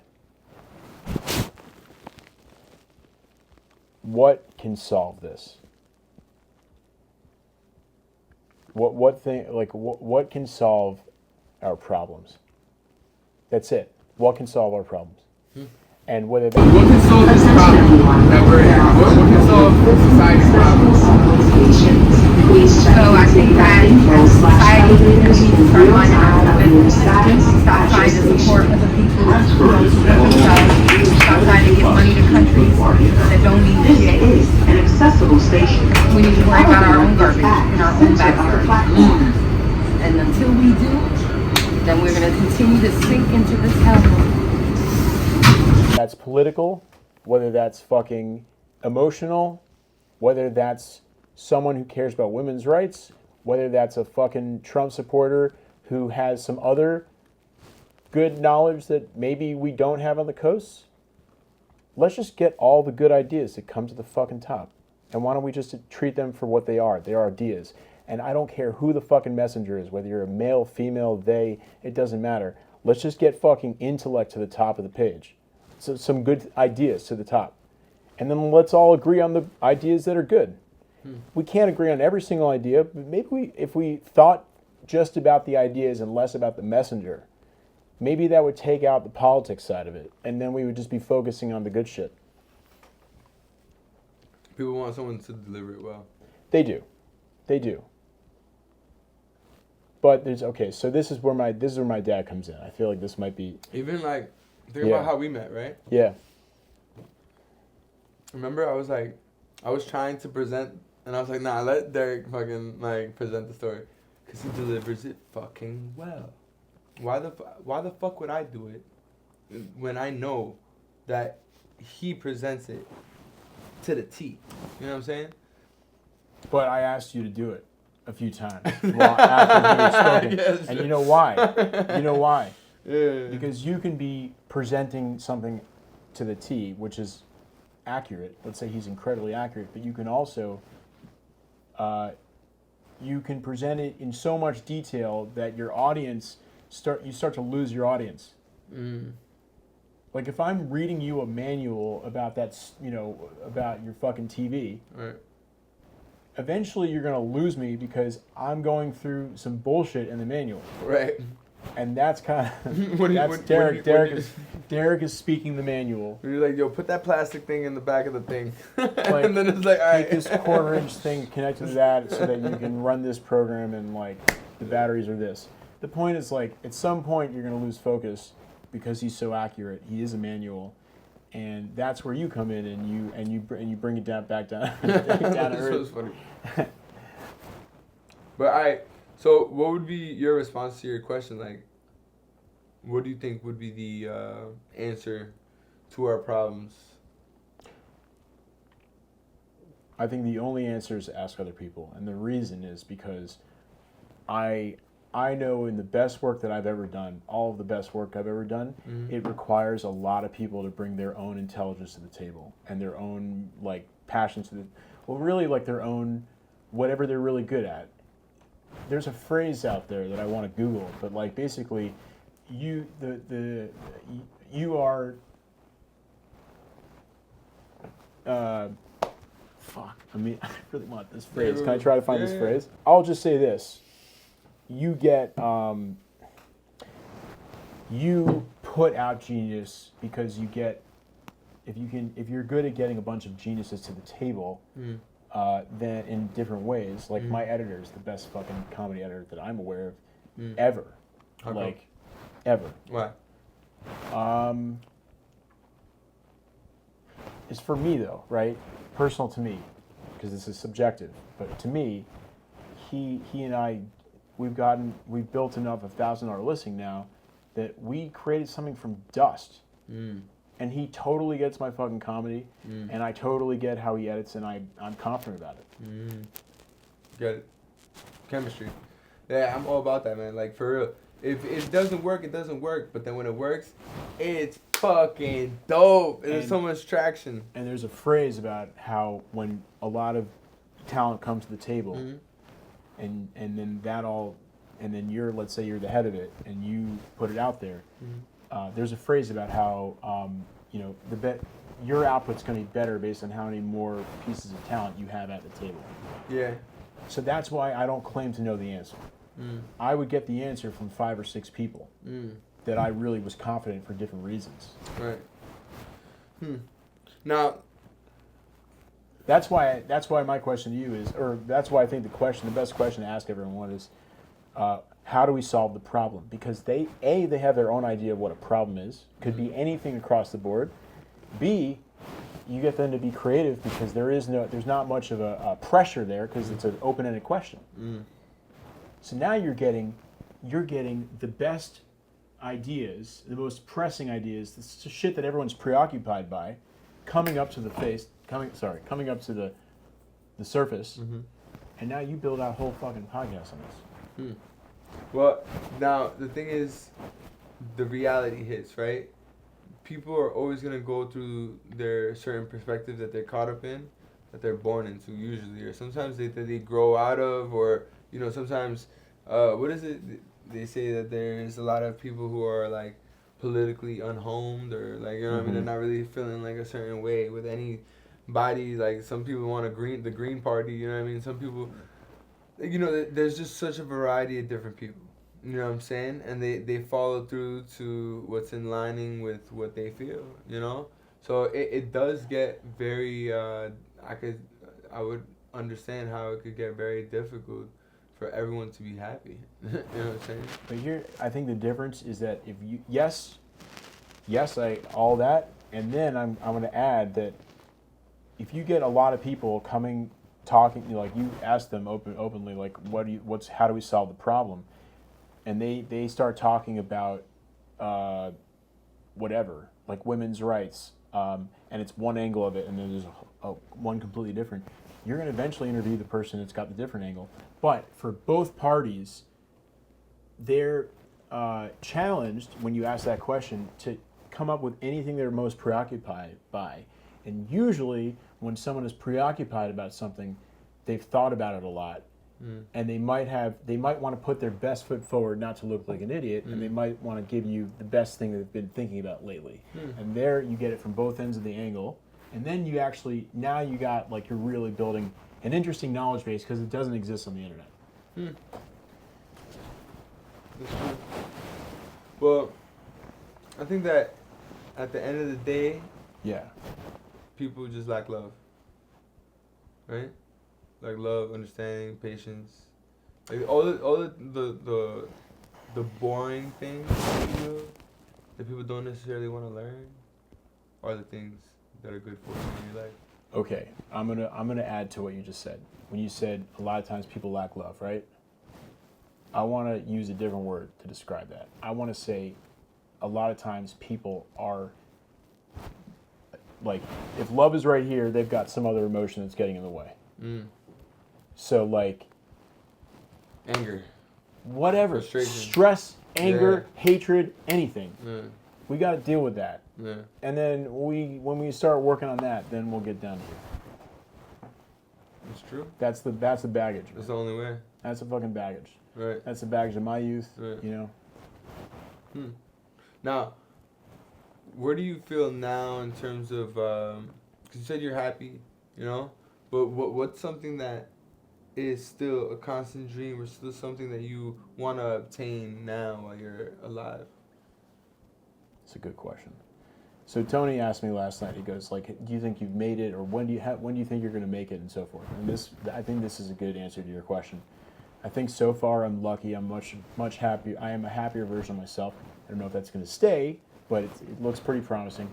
And because I'm happy for this part of it, and I feel like I've made it for part of it already, because I've been trying to figure out what my purpose is, and I'm getting closer and closer to understanding what that is. I don't fully understand it yet, but I do understand that I like to create, and I know through my ups and downs that I should just find other artists, period, who play in that liminal space with me to do a lot of things like you. You're an example of that liminal space. Yeah, man. Right. For sure. Like, here we are to Sunday. You could be doing anything else right now, but here we are. Well, I'm very dedicated to what I do. So I think that it's a matter of, like, connecting with people like that, and then also time. You know, everyone got their own time, so it's very difficult, like, you know, to really gear and get everyone together. That part is the truth. I think that if you want to find time, you'll find time, though. You know what I mean? So, like, you'll set aside time, you'll do it, you'll. Not if you have resistance. What do you mean? Resistance is when you want to do 15 things and you don't do any of them, and you look back at it a week later and you actually feel like trash. Yeah, but why would you have that resistance if you are persistent? Because I am persistent, knowing that I have resistance, and I literally go over them with my coach to get through each one of them. And it might take a week, it might take a day, it might take fucking 5 months. But I spoke with him yesterday, and I was like, here's a list I emailed you last week, and I haven't done shit on any of them. Actually, maybe 8 out of 10 I didn't do anything. And I'm like, this is embarrassing. Here's some things I didn't do. And we worked on it last night, and I started doing one of them out of the 8, and then I'm going to try to do the second one out of the 8. But still I have 6 left. That's resistance. Would you say that your like attention deficit disorder, I guess, plays a role into this? Or is it just more so like you see a list and you're just like, man, I don't want to do it, and you pick up and go with the things that you want to do? I would say both. I would say that I'm scared of certain things on the list. Why? Because they make me feel like shit. I don't want to even face them. I don't want to be uncomfortable. In order to do these things on the list, I have to be uncomfortable. Or I will very likely be uncomfortable, let's put it that way. And I am uncomfortable even if I face them. And so I have to, like, look that in the eye and be like, this is uncomfortable for me. I don't like doing this. I don't even want to touch this. I don't want to think about this. And yet I got to do this. And that for several things on my list, that has been going on for a few weeks now, or some of them years now. And I'm just blatantly honest with myself, and I talked to my fucking coach about it, and we're plotting ways to. I was like, I got to write this guy a list because I can't let this shit go on longer. And then I go through each one of them, and here's the emotional. This is where emotions come in. It's good to be like, it's good to just talk that shit out. Like, hey, this one thing on the list, I really, really hate that. I don't want to think about it. It makes me feel like shit. What's one thing on the list that's like that? Sorry, man. You keep bringing it up. Now I'm curious. I wasn't making any money, like not very little money in COVID, and I ran.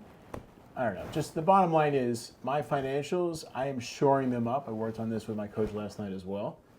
And sometimes we look like fucking idiots, but like not every person is perfect. We're all not perfect. We have our cobwebs. Every fucking person on the planet has their cobwebs. Yeah, man. Even these uber rich people, like they have a lot of debt too. It's like they're not only super rich, they're super fucking in debt too. Yeah, like, it's you know, like they a might little be, mix. or maybe or some of them may not Some even of be them in just debt. have They're mad just money, all yeah. mad money, and then the cobweb is something else. Maybe they're like the worst parents to their kid, or maybe they have so much pride that they treat people a certain way when really if they didn't have that pride, they would be a much better person.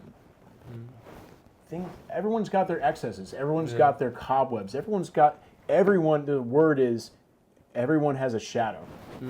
Every single fucking person on the planet has a shadow. That's true. But you're very honest about your shadow. That's cool. Not many people are honest about their shadow. I talk to a lot of people, bro. You know what I'm saying? Like, most of the time, when you come across individuals, they would rather highlight their best qualities.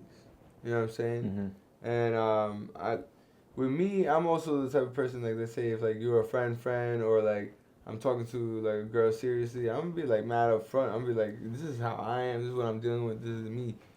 You're not gonna think that I could give you all this, because I cannot right now. I can't. Like, I'm not in that place. I'm fucking in survival mode. I'm in hunting mode. I'm in like creative mode. I'm in like, full on pursuit. Going to the gym, taking care of myself, trying my best, bro.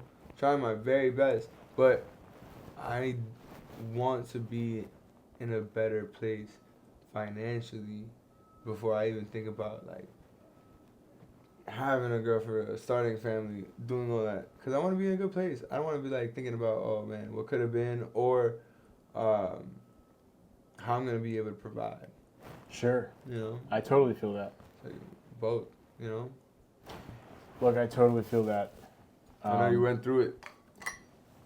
Yeah, man.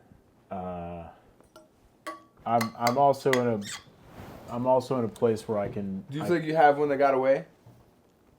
Good One question. that got away. It's a good question. No. Okay. And the reason is because, again, the other thing that I like about being my age, or just having gone through all the stuff I've gone through, is that now I'm really available for it all of a sudden. You know, I really wanted to have a lot of sex when I was younger. How's the dating now? Well, wait. Can I just quickly, I want to quickly button up the last thing, and then I want to answer your question. For a long time, I had a libido out to the fucking moon. And I just wanted to, I wanted to sow my oats. I wanted to like really hook up with a large part of the population. I just wanted to do that. Wanted to have that experience. It felt like it felt natural to me. Felt right, yeah. It felt right. Like I needed to do that. I people are slutty. I was slutty. Right. You know, like some women are slutty, some men are slutty. Yeah. I was just totally That's like honest. a slut. Now, I would think that I have a good heart, but I didn't always, like, not in every situation was I like the best communicator to the opposite sex. Anyway, all I'm saying is now I'm here and I don't have the same libido. Actually, many times I do still, but a lot I don't have the same prerogative. Why are we talking about libido? I don't have the same prerogative as far as I want to go out to the bar and see if I can hook up tonight. That's not. That never, like, I never, Yeah. like, had that type of vibe, though. Right. Like, there's some guys, I guess, like, that want that. But me personally, Yeah, bro, well, yeah. I love meeting women naturally. You know what I mean? Like, I'm fucking walking my dog. You know what I mean? Boom, boom. I mean, like, or I'm at the grocery store, or I'm at the gym, or like, you know what I mean, like doing something, you know what I mean, like it gotta be in an activity, you know what I mean, like I don't want to meet a girl at a bar, you know what I'm saying, like I don't. Yeah. Like I don't even really like to go to a bar. I'll go every now and then, maybe, like if there's an occasion or some type of reason to go there, cause like, oh, I don't know, my homie's birthday or whatever the fuck, right? Like, but nah, I like to have fun, yo. You know what I mean? Like I like to fucking do shit. Is that just not an environment you want to meet a girl? That too. Why? I just don't think that. I think that there is more of an allure at the club, and you lit, you know, like you're drunk, you're drinking, you're kind of faded.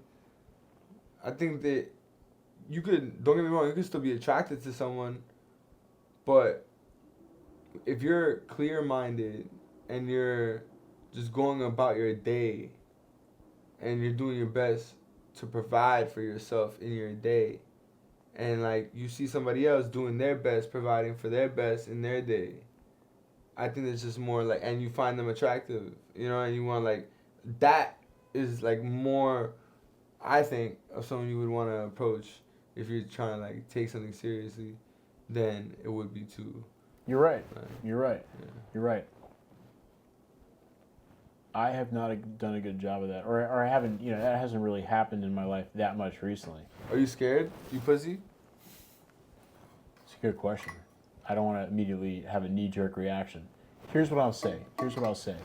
Let's. That's something that we can unfold as I share, because I don't know. I really don't. I don't think I am. But it might be resistance. I don't know. Here's what I'll say. Here's what I'll say. I'll just lay it out. In real estate, I've gotten to the point where I also rent out these like $5,000 one beds. Okay. And someone comes in, a couple comes into this one building in Williamsburg, and I get a lot of couples coming into particularly this building in Williamsburg.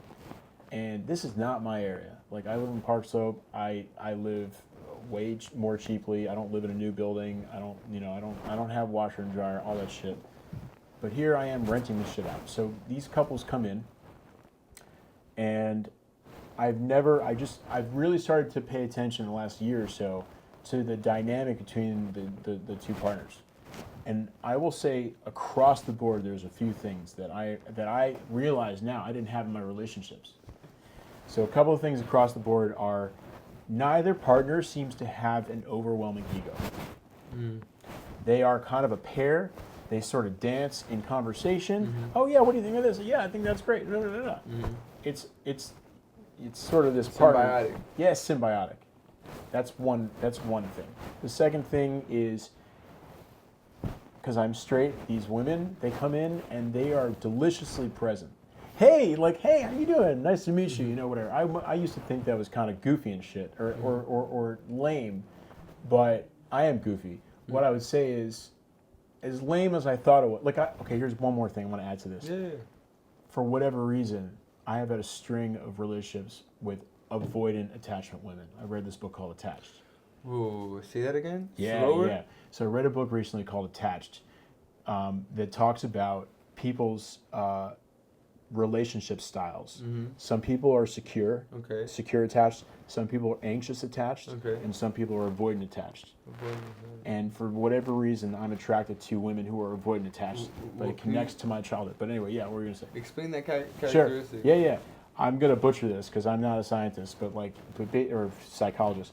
Basically, avoidant attached people had a childhood where they were given what's the word? Differing levels of love at times, and like no love at other times, and it was just very all over the place. So they grew anxiety. The anxiety, basically, the avoidant attachment anxiety is, well, why would I love someone if they're just gonna fucking abandon me? Because in their childhood there was abandonment. Love abandonment. They can't be they can't depend on unwavering love from one or both parents. Why are you attracted to that? Hold on one second. So, I, for whatever reason, realized that I have an avoidant attachment because when I grew up, I believe I had intermittent love from a parent, and so I could, or my needs weren't met to the extent that I needed them to. For whatever reason, whether I had more extravagant needs than the next person, I don't know. Regardless, whether they're extravagant or not, there were needs that were not met and not soothed. And it wasn't the source that I went to go get comfort was intermittent. I could not depend on it. What were these extravagant needs? When I was 6 years old, I used to wake up when I first realized I was going to die someday, I would wake up in the middle of the night panicking. I'd be panicking. Panicking, like loud. And I used to go to try to wake up my mom, and they're tired as fuck. They're tired as fuck, and so all of a sudden, I don't want to say too much about the story because I don't want to but the point is that the prevailing psychology in the 90s was such that you're supposed to allow a kid to cry themselves to sleep or deal with themselves, because if you interfere, they can't interact with life well, right? Because if they're gonna be running to mommy and daddy every single time they need. But that age is not. But what we realize now in 2024 or whatever, in the last 5-10 years, is that's an age where you're not supposed to be self-sufficient. You're not ready to be self-sufficient. So I see what you're saying. So to come through, you should come through. You should be more helping than what you're saying. Yeah. So parents should basically help the child with emotional stuff and be there for them unwaveringly is the idea, for a while in their development until there is a time in which you have to let go, and I think that's usually that is a debate on what age to let go, but really in the beginning the child is not autonomous. They're not. Yeah. And so to give them intermittent love and support is gonna make them anxious, and that's where I'm at. Right. So I tend to be attracted to avoidant attachment women. The psychological reason behind that is I want to mirror what I got in my childhood. So that's avoidant attachment. Mm-hmm. That would mirror my childhood. I didn't get enough attachment or whatever. And then I want to solve it. So I go into a relationship with that girl, and all the while in the back of my head, I just want to soften her up and I want her to love me. Mm. The issue there, though, is she doesn't have the ability to. Because you can't even expect that from her. She doesn't have the ability to. But you shouldn't expect that from her. You shouldn't expect that from her. So now I'm at a place where I recognize exactly. I should not expect that from her. So I've had these series of relationships in my early 30s. Now that I'm 4 years out from my last relationship, I realize I don't want an avoidant attachment woman anymore. I want a present woman, like I see these couples walking into the building. But I also want that woman to be an artist. Yeah? Yeah. So both of y'all gonna be artists? Or at least appreciate art for me. Okay. I don't know at least appreciate it. Yeah, I don't know. Yeah. I think so. One guy be the artist, one guy I'm telling you, I think so.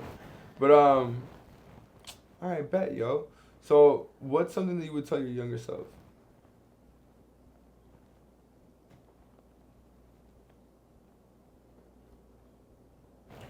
For me, it's just everything's gonna be okay.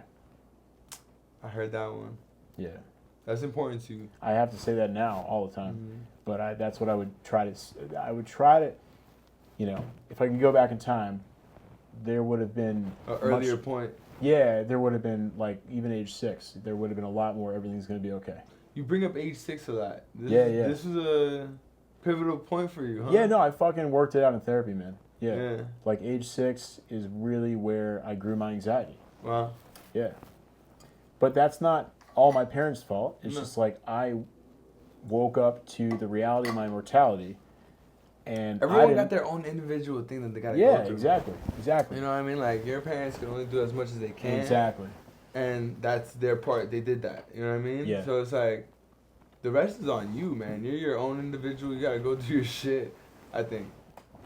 Absolutely, it's the hero's journey. Yeah, man. Hero's journey. It's very important too, and you say you're happy now. I think that comes from understanding it. Instead of being aloof to it or not being present or not being aware.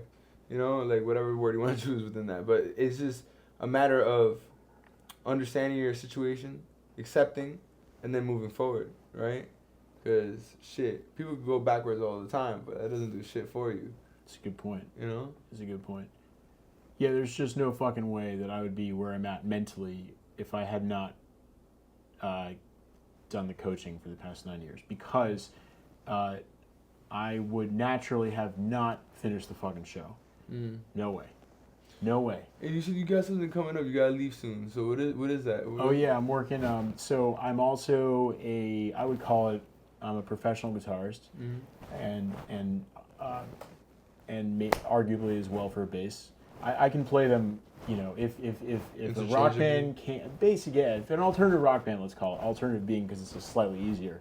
But if the Foo Fighters came to town and they needed a backup guitarist, you wouldn't know the difference between my playing and the other guy's playing. Really? Oh yeah, no problem. Really? No fucking problem. Shit. Yeah. How long you been playing for? Well, that's kind of wild. I started at 10, so 29 years. Holy shit. Yeah. Yeah, you rip it. But I haven't been doing it all for 29 years. But my parents met in a choir. If I hear something on the radio, I know exactly where it is in the guitar. I don't even have to think about it. Let's make a song, bro. Sounds good, man. Yo, for real. Yeah. You know, I have an Apollo Solo interface. You can put your electric guitar. You can plug in an electric guitar in it. Dope. I'm down. Yeah, that's fucking down. dope. What do you play? No, I sing and I rap, bro. Okay, great. That's what I'm into. Like, yeah, but I think we could make some dope shit. That'd be cool. I'm down. Hell yeah. I'm down. But all right, bet. Now, like. So yeah, tomorrow I'll just say tomorrow I am performing with this woman.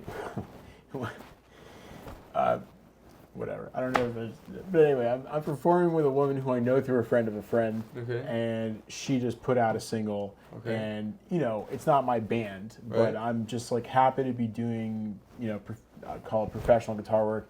And I you know, these guys are all fucking great at what they do. Like they're touring musicians. Right. So we got a touring bassist, we got a touring drummer. Actually, drummer can't even fucking practice with us tonight, but we're practicing at 9. Okay. Drummer can't practice with us. He just said, send me the track, and he's going to do it. And tomorrow he's just going to do it as if he'd been practicing with us for days on end or whatever. Shit, that's dope, man. That's the level these guys are on. I like that, man. Yeah. Hell yeah. That's what's up, yo. Yeah, because you got to tour. You got to do it. You got to go out there. Well, I really want to do both. I want to make shows. I want to, you know, do stand-up comedy, Yeah, man. I could only tell you're funny as fuck. Thanks, man. Thank you.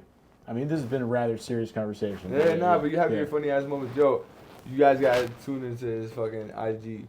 But I bet now. Let me ask you. Yeah, go for it. No, cause I'm curious to know, like, what's your dream goal? Like, what would be your dream situation? What would be like, all right, this is what I want out of life. Well, there are going to be stages in my life, like anyone's life, right? Like you have your youth, okay. Then you have like your, you know, then you have your prime years, and then you have, you know. So I kind of look at it a little bit like that. So like I'm in my prime years right now, and in my prime years I want to go after my purpose. I think there's nothing else that matters other than that. But also, once I have enough boats in the water for purpose, then I'm starting to be available, like really truly available to a girl, because now I can I'm making some money in real estate, and I'm not stuck in the TDL mentality anymore. I was stuck in I couldn't fucking do anything, dude. I was on $1 Million Listing. I couldn't sell shit. I'm good at selling shit. I did sell a lot of shit. I sold shit at a great rate. I'm good at sales, but mentally I was like, I have to put out this like rental show. So I'm like all this fucking $1 million, like Ryan was trying to save me. I appreciate that, God bless him, but like that's not what I was here to put out my fucking rental show. So being on his team and doing these sales, I was good at them, but there was and I was coming to meetings late because I had this identity crisis. So I'm coming to Ryan Serhant's meeting in Brooklyn. He's at the table, and here I am coming late to a TV star's fucking meeting.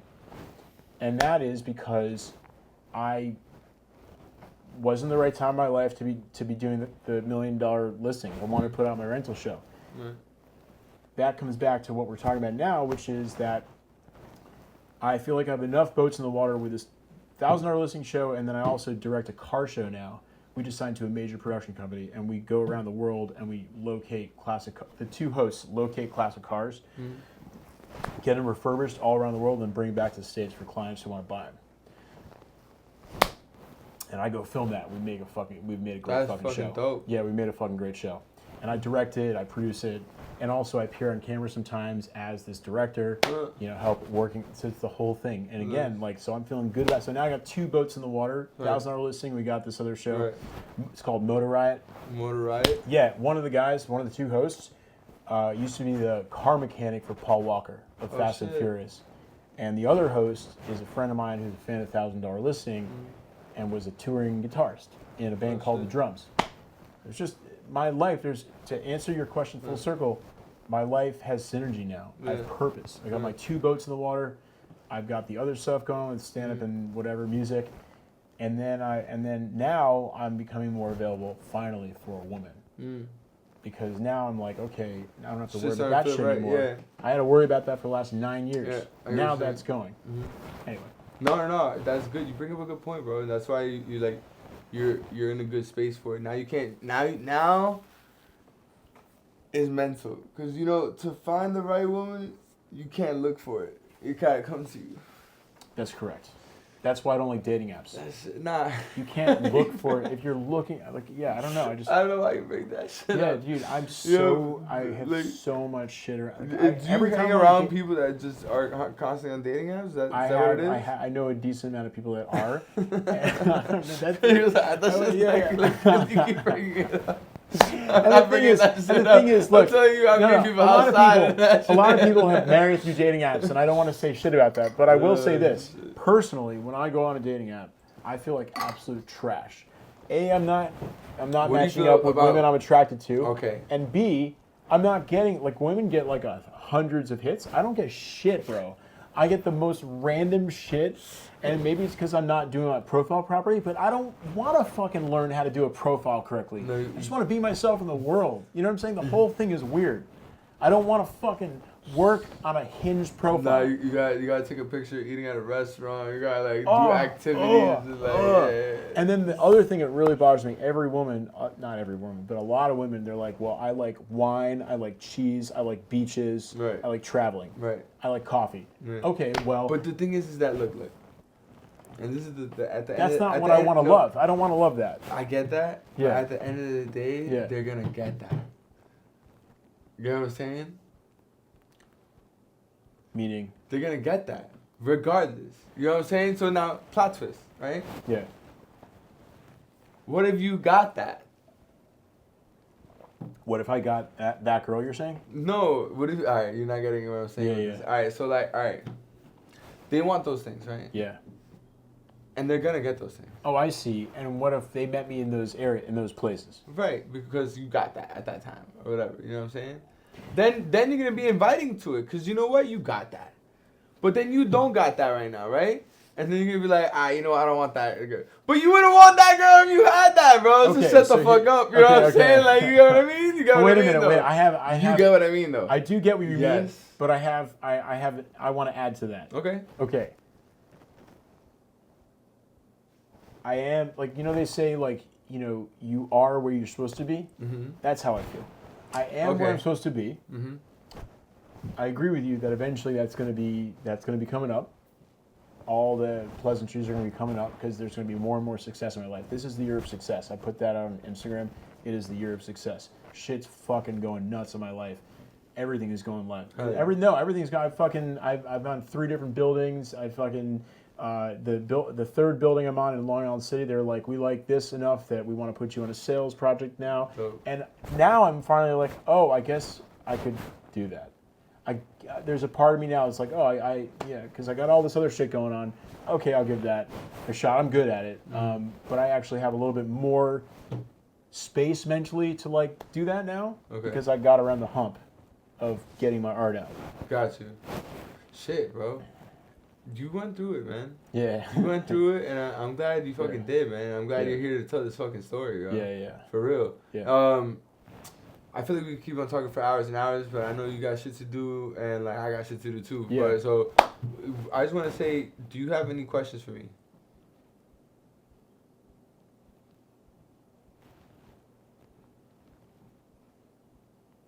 What do you want to create? What do I want to create? I'm already creating it. I know. Yeah. What do you want? What's the? I want to know more about this. Well, I mean, look, it's funny that you asked because I actually someone asked me the same question in the last podcast, like literally, and it's interesting. It took like up to 90 fucking podcasts for someone to ask me like those like type of deep questions. But look, I love podcasting. I love making music. I love the interconnectedness, the networking of it all, right? Of what I do, right? But then I also, my end goal, what I really would love to do is create parks through the perspective of a community because I feel like it's the only true democratic space in society. You said parks? Parks, yeah. But Like physical parks? Yeah. Interesting. Wait, okay. Keep going. I just want to I want to create parks, but through the perspective of the community. Actually, and bring out the community through their favorite artists. So like using demographic like profiling, if you will, of like what people listen to in that area, and then finding out those favorite artists, bringing them and attracting them to that area, and then creating momentum of like not only civic duty, but also community based, because most people aren't involved in the community to create something in. And it's going to be involving a park, which is, I feel like, the only true democratic space in society because anyone could be in it. Wow. All right, that's a lot for me to digest. That's interesting. Park is the only public place Is the only true democratic space in society. Because anyone could be in it. Versus everything else? Private. You can't, exclusivity or whatever the fuck. Wow, I got a munch on that. Holy shit. Yeah, you're right. Imagine, bro. Like, imagine, and there's countries that there is no parks. It's just like, you just in the street. Like, you know what I mean? Like, there's no, like, space that they could, like, be communal or have, like, their own little fun, like, handball court or whatever the fuck. You know what I mean? Like, there's some people that don't have shit, and all they have is a park that they could go to enjoy. Yeah, I'm thinking about other public places where a lot of people are, but that's not, you're right, it's not the park. Like, for instance, the subway, right? There's a lot of people going in and out of the subway, but that's not really it's a community, but it's not the community like we've. You got to pay to technically go in. Oh, yeah, you got to pay to go in. Well, not if you're homeless. Like, if you went down to the main place, but you're right, you still have to somehow get in there. Yeah, and plus, that's like, I went to Hunter College. You know what you call Hunter College? What? A commuter school. Right. There's literally a train that connects to the fucking college. Like, what does that mean? What do you feel? That means that people are coming and going constantly. Right. So there's no community. What the fuck? Right. right. You know? Yeah. So, that would be if I want to create that, and I feel like that would be amazing. It would be amazing, honestly. Yeah, I think it would help. It would help. Go back to the piece about people. You were saying like attracting certain artists and also like connecting certain dots. What were you talking about there? Remind me of that. Well, no, it's just to understand the demographic, right? It's to understand what they like to listen to. Yeah. What they're tuning into, you know, because if they have a certain there's different rhythms in different areas, you know? Right. Like, I bet if you bring Post Malone to Texas, that's going to attract mad people. You know what I'm saying? I feel like if you bring Chief Keef to Chicago, that's going to bring mad people. You know what I mean? Like there's different people that would bring mad people to a certain area. You know what I'm saying? I think A Boogie would bring mad people to New York. You know what I mean? Like, you know, there's certain people that got it like that. You know what I mean? Like they do in that area. You know what I'm saying? So keep going. I just feel like if you can have them get in tune with the pursuit of it or the reason behind it, you can see the power in it. You know, everyone wants to make money. So I think it would be cool. I don't know if you ever heard of this thing. It's called an LC3. So it's like a mix of a non-profit / for-profit company. Like, that's essentially what it would be in my eyes, in my opinion. Like, I feel like, because you can create jobs from it, but you could also have it be something that it's communal. So like people could donate into and actually have it become way more than just. It's a project. It's like a fucking like for society. You know what I'm saying? Like it's. So, question for you. I want to try to wrap my head around this because there's some good stuff going on here. So, are you saying that an LC3 would be... So, first of all, are there several steps to this operation? Like, A, you want to build parks, but you also want to build a park that has an LC3 attached to it? Is that the idea? Well, essentially, if I'm gonna create this, it would be this way, yes. Because like, I want to create something that could actually provide jobs. You know what I mean? Actually, like, be something. You know what I mean? Not just a part of the government.